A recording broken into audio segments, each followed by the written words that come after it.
함께 읽은 본문을 중심으로 나를 제물로 드리라, 나를 제물로 드리라 라고 하는 제목으로 함께 은혜를 나누도록 하겠습니다. 본문은 오직 가축 중의 처음 난 것은 여호와께 드릴 첫 것이라, 소나 양은 여호와의 것이니 누구든지 그것으로는 성별하여 드리지 못할 것이며 라고 시작됩니다. 출애굽 당시 성민 이스라엘은 가족의 수에 맞춰 양을 잡았습니다. 한 사람당 한 마리씩 양을 잡았다는 의미가 아니라 그날 밤 가족들이 먹을 수 있는 만큼의 양을 잡았다는 의미입니다. 양의 피를 임방과 문설주에 발랐습니다. 여호와의 명령에 온전히 순종했습니다. 장자들 가운데 누구도 죽지 않았습니다. 짐승도 마찬가지였습니다. 반면 애굽 사람들은 여호와의 명령을 가벼이 여겼습니다. 따르지 않았습니다. 모든 장자들은 아이로부터 노인에 이르기까지 한 사람도 빼놓지 않고 다 죽었습니다. 짐승도 마찬가지였습니다. 그날 밤 애굽에는 밤새도록 곡소리가 그치지 않았습니다. 이때 여호와께서는 이스라엘 자손 중에서 사람이나 짐승을 막론하고 태에서 처음 난 모든 것은 다 거룩히 구별하여 내게 돌리라. 이는 내 것이니라 라고 선포하셨습니다. 거룩히 구별하여는 신적 용어입니다. 다른 것과 구분하기 위해서 특별히 따로 떼어놓는다는 의미입니다. 오직 여호와 하나님과 관련해서만 사용할 수 있습니다. 세상 어떤 존재도 여호와의 거룩을 침범할 수는 없습니다. 해를 끼칠 수도 없습니다. 작정한다고 해서 해를 끼칠 수 있는 것도 아닙니다. 하나님은 우리와 상관없이 영원전부터 영원까지 거룩하십니다. 단 한 번도 그 거룩하심에서 벗어날 수 없으십니다. 우리가 조금 잘한다고 더 거룩해지시고 우리가 조금 못한다고 덜 거룩해지시는 것이 아닙니다. 우리와 전혀 상관없이 어제나 오늘이나 영원토록 거룩하십니다. 그럼에도 불구하고 만에 하나 침범하는 자는 죽을 수밖에 없습니다. 자이든 타이든 마찬가지입니다. 의도적으로 하나님의 거룩하심을 침범하든 부지 중에 하나님의 거룩하심을 침범하든 죽을 수밖에 없습니다. 실제로 선지자는 큰일 났다. 나는 입술이 더러운 사람이다. 입술이 더러운 사람들 틈에 끼어 살고 있다. 그럼에도 불구하고 거룩하신 만군의 여호와 나의 왕을 눈으로 보고 말았다. 이제 나는 죽었다. 당연히 죽어 마땅하다 라고 외쳤습니다. 부지 중에 의도가 전혀 없이 어쩌다 하나님을 보는 상황을 직면하게 된 거죠. 그때 그는 자신은 죽었다고 얘기했습니다. 한편 장자에게 주어진 가장 중요한 기능은 대표성입니다. 가족을 대표합니다. 가문을 대표합니다. 이스라엘을 대표합니다. 그렇기 때문에 장자를 바치는 행위는 성민 이스라엘이 오직 여호와 하나님 한 분만을 위해서 구별된 여호와 하나님의 것이라는 믿음의 고백입니다. 이는 여호와께서 값없이 부어주신 은혜 안에서 거룩하게 구별된 교회 곧 저와 여러분에게도 그대로 적용이 됩니다.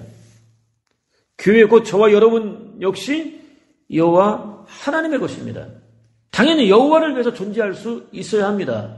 생각, 판단, 결정, 행동, 능력, 지식, 지혜, 물질, 건강, 환경, 영향력 등은 물론 기쁨, 즐거움, 만족, 평안, 안식, 쉼 등 정서적인 부분들까지도 모두 다 여호와 한 분만을 위해서 사용할 수 있어야 합니다.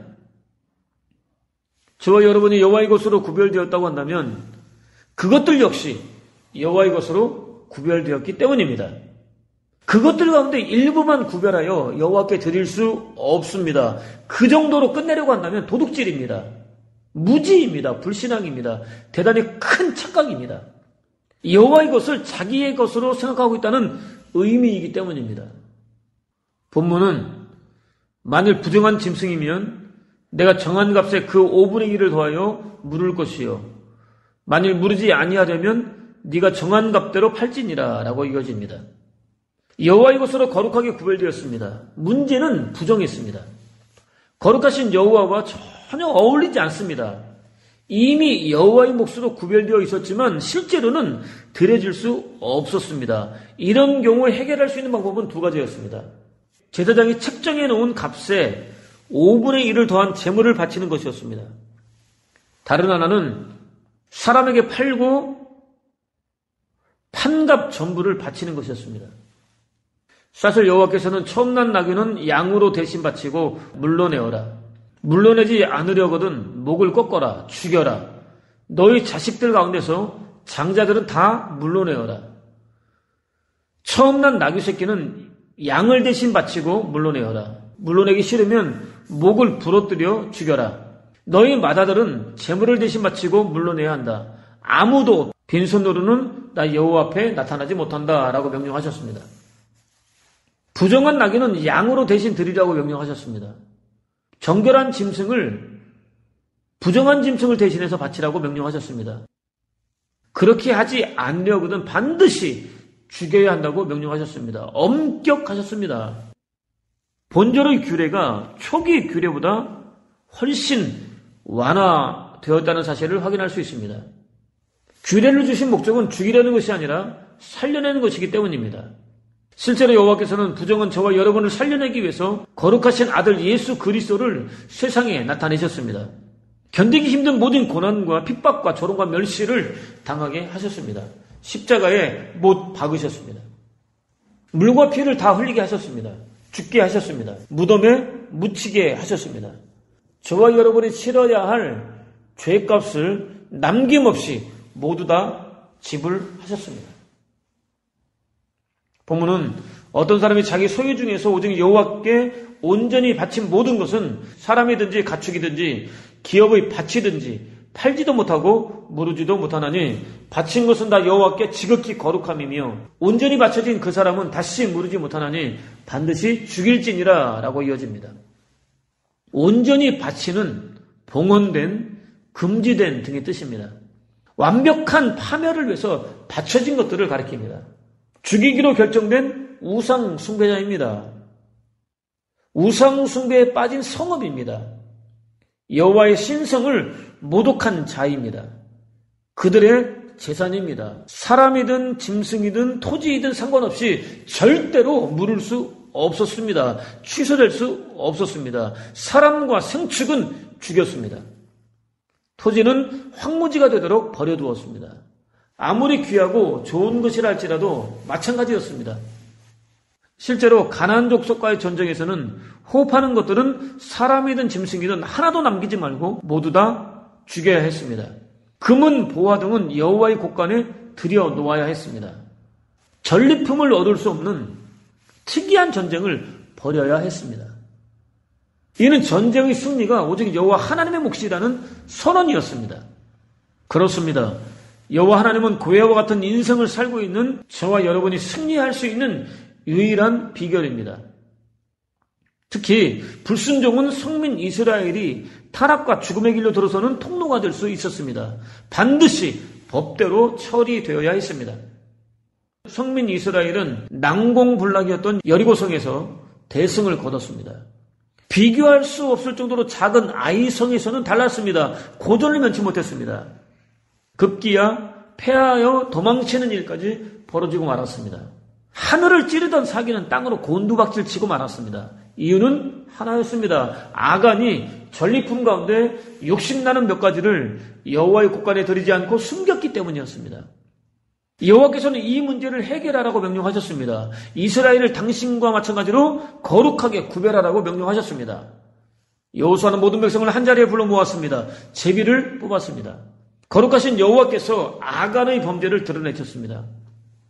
여호수아와 백성들은 아간, 그가 숨겼던 금, 은과 외투, 그의 가족들, 그가 소유했던 가축과 다른 모든 것들을 아골골짜기로 끌어냈습니다. 아간과 그의 가족들을 돌로 쳐서 죽였습니다. 불로 태웠습니다. 그들의 시체 위에 돌무더기를 쌓았습니다. 영원한 표징을 삼았습니다.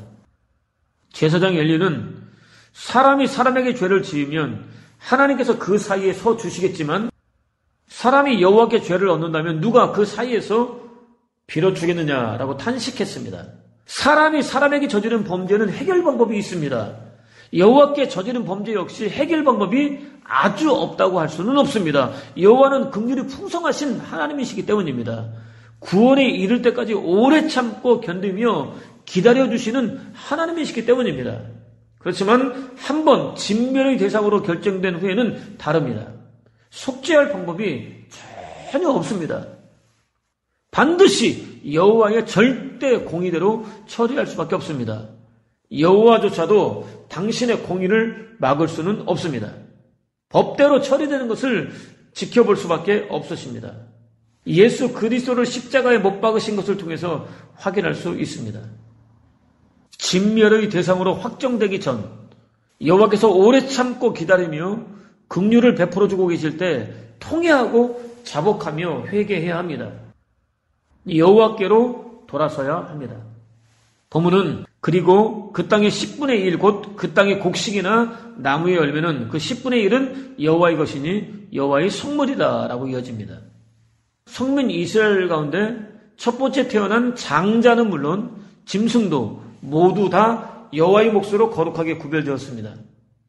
여호와께 제물로 드릴 수 없었습니다. 레위 지파는 이 장자들을 대신해서 거룩하게 구별되었습니다. 여호와 하나님께 드려졌습니다. 여호와 하나님의 몫으로 구별되었습니다. 장자들은 자신들을 대신해서 여호와 하나님의 몫으로 구별된 레위 지파에게 그에 상응하는 대가를 지불했습니다. 곧 속전을 의무적으로 지불했습니다. 11조를 드렸습니다.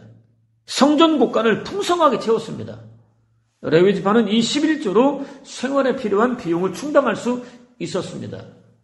11조가 여호와로부터 축복을 받아내기 위한 수단이었다기보다는 구원과 생명과 하나님 나라를 얻기 위한 속전이었다는 사실을 확인할 수 있습니다.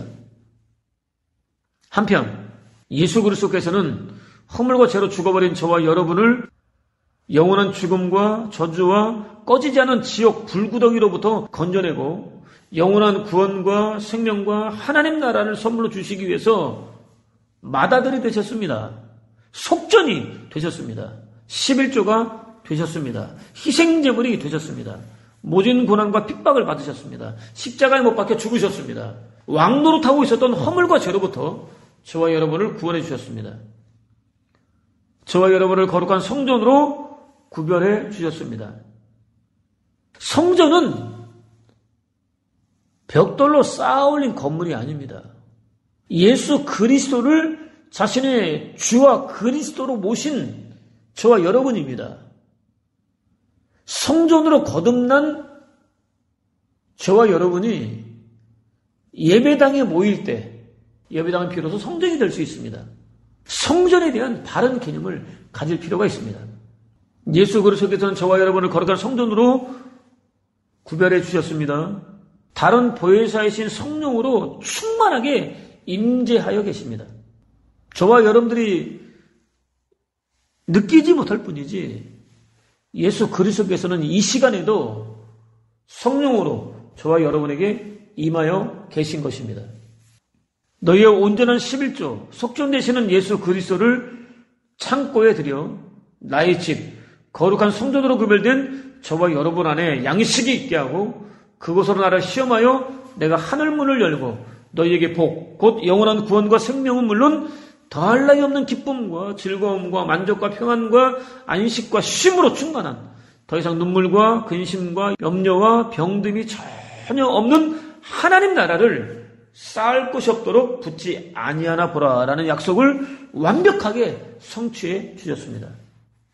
만에 하나 성전으로 구별된 저와 여러분의 마음이 예수 그리스도로 채워져 있지 않다면 여호와 하나님의 몫으로 거룩하게 구별되어 있지 않다면 도둑질입니다.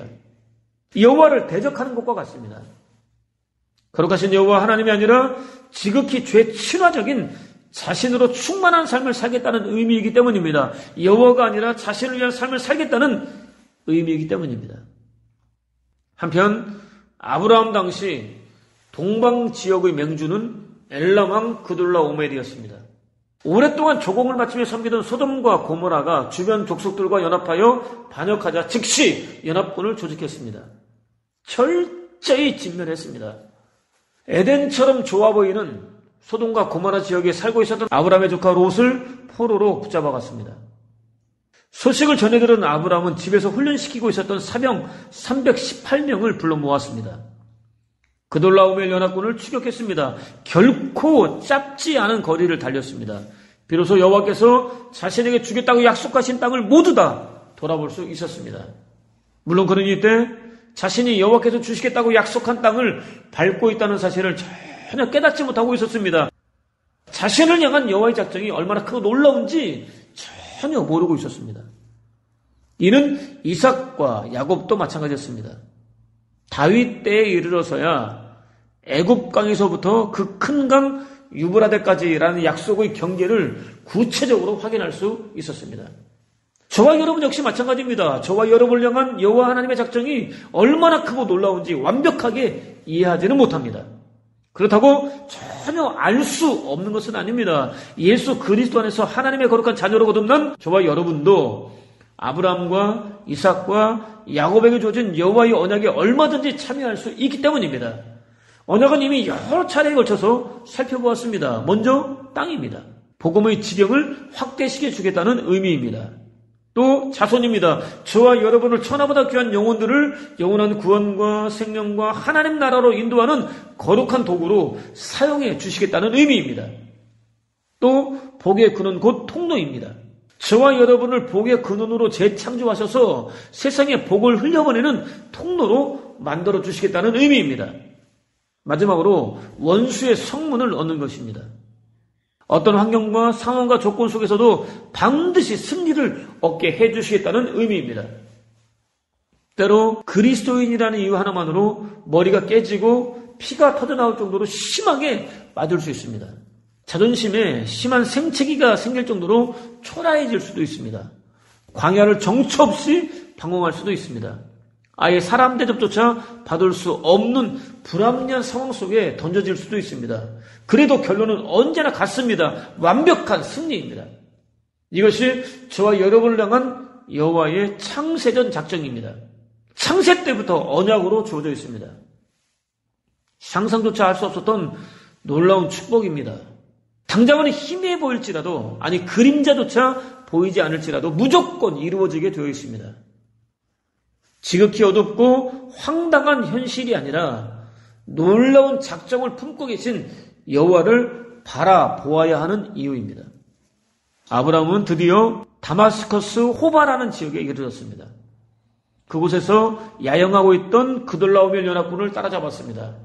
야심한 시간을 이용해서 급습했습니다. 불과 318명의 사병들이 5개 족속이 연합한 군대를 상대로 싸워서 대승을 거뒀습니다. 잡혀갔던 롯과 빼앗겼던 모든 재물을 되찾았습니다.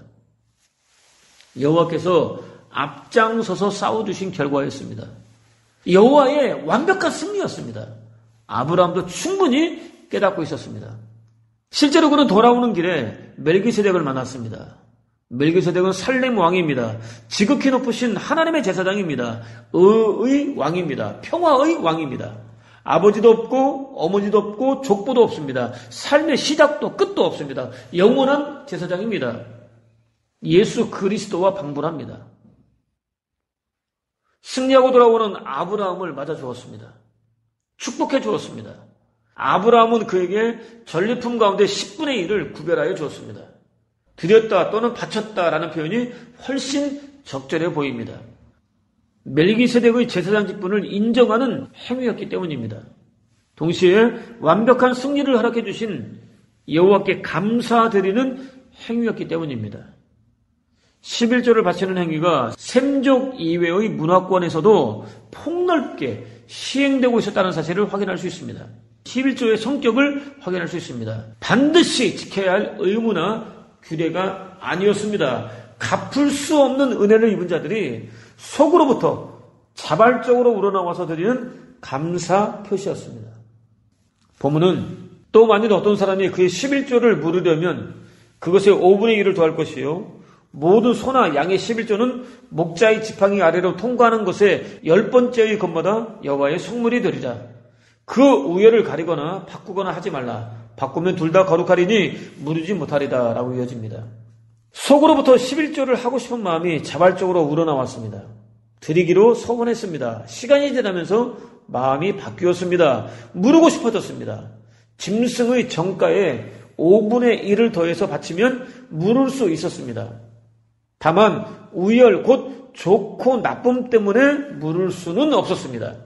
오히려 바치려고 결정했던 두 마리 모두 여호와의 몫으로 구별되었습니다. 여호와께는 가장 좋은 최선의 것을 드려야 하기 때문입니다. 이때 먼저 바쳐진 짐승은 제사장 몫으로 구별되었습니다. 자신을 위해서는 전혀 아끼지 않고 쏟아붓고 있으면서도 여호와를 위해서는 겨우 눈멀고 병들고 절뚝거리는 짐승을 구별해드리는 우리 자신을 돌아볼 수 있어야 합니다. 본문은 이것은 여호와께서 시내산에서 이스라엘 자손을 위하여 모세에게 명령하신 계명이니라 라고 마무리됩니다. 레위기를 통해서 선포된 규례의 기원과 출처가 소개되고 있습니다. 여호와 하나님입니다. 여호와께서는 출애굽 제2년 1월 1일 모세를 시내산 정상으로 부르셨습니다. 거룩하게 구별하신 성민 이스라엘에게 주셨습니다. 저와 여러분에게 주셨습니다. 하나님 백성답게 믿음으로 받고 온전히 순종해야 합니다. 지난주 한국교회는 지난 2020년 한 해를 돌아보며 추수 감사 예배를 드렸습니다. 그렇다면 오늘 저와 여러분은 과연 어떻습니까? 여호와께 어떤 예물을 구별하여 드리고 있습니까? 속으로부터 자발적으로 우러나오는 감사 예물을 드리고 있습니까? 자신을 거룩한 예물로 구별하여 드리고 있습니까? 10분의 9까지도 여호와의 것이라는 믿음을 담아서 드리고 있습니까? 여호와께서는 숲속의 무짐승이 다 내 것이요 산 위의 많은 가축들이 다 내 것이 아니냐. 공중의 저 새들도 다 내 마음에 새겨져 있고 들에서 우글거리는 생명들도 다 내 손 안에 있다. 이 땅이 내 것이요 땅에 가득한 것도 내 것인데 내가 배고픈들 너희에게 달라고 하겠느냐라고 말씀하셨습니다. 땅에 속한 모든 것들이 다 당신 것이라고 말씀하셨습니다. 있을 수 없는 일이지만 절대로 있을 수 없는 일이지만 설마 하나님이 배고프다고 해서 저와 여러분에게 구하겠느냐고 말씀하셨습니다. 절대로 있을 수 없는 일이라고 말씀하셨습니다. 계속해서 내가 쇠고기를 먹겠으며 염소피를 마시겠느냐. 사람이 여호와에게 바칠 제물은 감사하는 마음이요 사람이 지킬 것은 지존하신 여호와께 서원하는 것을 갚는 일이다 라고 말씀하셨습니다.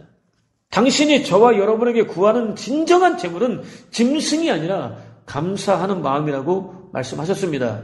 그럼에도 저와 여러분은 감사하는 마음이 아니라 짐승을 바치려고 합니다. 자신이 아니라 돈 몇 푼으로 여호와를 달래려고 합니다. 잊지 마십시오. 저와 여러분이 여호와께 바칠 수 있는 것은 하나도 없습니다. 저와 여러분이 10의 1을 구별하여 여호와께 드리는 것이 아닙니다. 오히려 여호와께서 예수 그리스도를 10의 1로 받으시고 당신 소유 가운데 10의 9를 저와 여러분에게 허락해 주시는 것입니다. 한편 예수 그리스도께서는 바리새인들을 향해서 위선자들아 너희에게 화가 있다. 너희는 박하와 회향과 근체의 11조는 드리면서 정의와 자비와 신의 같은 율법이 더 중요한 요소들은 버렸다라고 책망하셨습니다. 더 중요한 더 어렵거나 더 힘든 일이 아닙니다. 더 중심이 되는 일입니다. 더 결정적인 일입니다. 훨씬 더 중요한 일입니다. 10의 1을 구별하여 바치는 것보다 훨씬 더 중요한 일이 있다는 의미가 암시되어 있습니다. 더 중요한 일은 정의입니다. 대사회적인 책임입니다. 다분히 실천적입니다. 아내에 대한 남편의 책임, 남편에 대한 아내의 책임입니다. 자식에 대한 부모의 책임, 부모에 대한 자식의 책임입니다. 공동체에 대한 개인의 책임, 개인에 대한 공동체의 책임을 가리킵니다. 또 자비입니다. 하나님 사랑과 이웃 사랑을 가리킵니다. 여호와를 향한 사랑은 반드시 이웃 사랑으로 나타나게 되어 있습니다. 이웃을 사랑하지 않는 사람이 여호와를 사랑할 수는 없습니다. 또 신의입니다. 여호와와 이웃에 대한 믿음 곧 신뢰입니다. 객관적으로 분명히 보여줄 수 있는 10의 1과는 달리 이 세 가지는 충분히 설명할 수 없습니다. 객관화시킬 수도 없습니다. 관계 속에서 실천을 통해서 보여줄 수밖에 없습니다. 대부분의 사람들이 대수롭지 않게 여깁니다. 물질을 바치는 것으로 자신이 할 일 다 했다고 확신합니다. 심지어 10의 1을 구별하여 바치지 않고도 자신 안에 10의 1 되시는 예수 그리스도로 채우지 않고도 예수 그리스도께서 자신을 온전히 희생하면서까지 주려고 하셨던 진정한 축복, 곧 영원한 구원과 생명과 하나님 나라를 누리지 못하고 있으면서도 문제의식을 전혀 느끼지 못합니다. 저와 여러분은 다를까요? 주님의 책망은 그것들도 각종 11조를 바치는 것도 소홀히 하지 않아야 했지만 이것들도 정의와 자비와 신의도 마땅히 행했어야 했다라고 이어집니다. 10의 1보다 정의와 자비와 신의로 채워진 삶이 훨씬 더 중요합니다. 나를 철저히 내려놓지 않고는 여호와께 제물로 드리지 않고는 절대로 불가능한 일입니다. 이것마저도 여호와 하나님께서 도와주실 때나 비로소 가능한 일입니다. 나를 거룩한 제물로 구별하여 드릴 수 있는 은혜를 구하십시오. 삶 속에 정의와 자비와 신의를 가득 채울 수 있는 은혜를 구하십시오. 아무리 어렵고 힘겨울지라도 저와 여러분을 위해서 주신 말씀에 온전히 순종할 수 있는 은혜를 구하십시오. 그것을 통해서 여호와께서 하루도 거르지 않고 찾으시는 자신을 거룩한 제물로 드릴 수 있는 복된 삶, 참된 10의 1 되시는 예수 그리스도로 충만한 복된 삶, 고야와 같은 인생 속에서도 영원한 구원과 생명은 물론 더할 나위 없는 기쁨과 즐거움과 만족과 평안과 안식과 쉼으로 충만한 하나님 나라를 누리는 복된 삶, 더 이상 눈물과 근심과 염려와 병듦이 전혀 없는 하나님 나라를 누리는 복된 삶, 무엇보다 10의 1보다 훨씬 더 중요한 정의와 자비와 신의를 행하는 복된 삶을 사는 저와 여러분 되시기를 주님의 이름으로 축원을 드립니다.